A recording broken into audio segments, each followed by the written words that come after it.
Chitira Women's Academy, SMP Junction, Shornur and opposite bus stand, Patambi. We provide degree, diploma and +2 courses.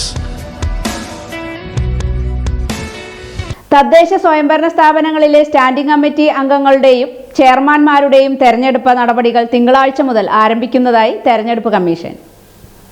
തദ്ദേശ സ്വയംഭരണ സ്ഥാപനങ്ങളിലെ വിവിധ standing committee അംഗങ്ങളുടെ തെരഞ്ഞെടുപ്പ് തിങ്കളാഴ്ച മുതൽ ബുധനാഴ്ച വരെ നടക്കും.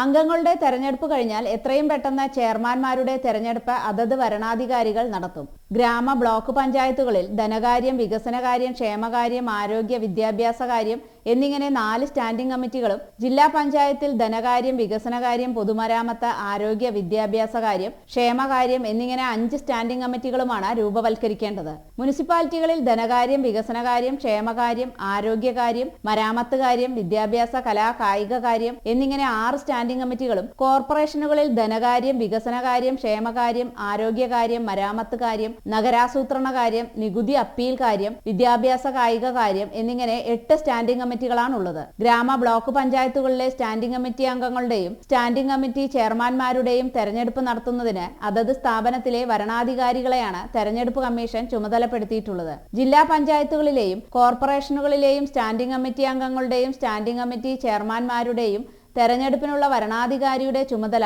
ADM-നാണ്. മുനിസിപ്പാലിറ്റികളിലെ തെരഞ്ഞെടുപ്പിനുള്ള വരണാധികാരികളെയും കമ്മീഷൻ നിശ്ചയിച്ചിട്ടുണ്ട്. സ്ത്രീ സംവരണ സ്ഥാനത്തേക്കാണ് ആദ്യം തെരഞ്ഞെടുപ്പ്. സ്ഥാനാർത്ഥികളുടെ എണ്ണം ഒഴിവുള്ള സ്ഥാനങ്ങളുടെ എണ്ണത്തേക്കാൾ കൂടുതലാണെങ്കിൽ യോഗത്തിൽ ഹാജരായ അംഗങ്ങളിൽ നിന്നും ആനുപാതിക പ്രാതിനിധ്യ സമ്പ്രദായം അനുസരിച്ച് ഒറ്റ കൈമാറ്റ വോട്ട് മൂലം വോട്ടെടുപ്പ് നടത്തിയാണ് അംഗങ്ങളെ തെരഞ്ഞെടുക്കുക.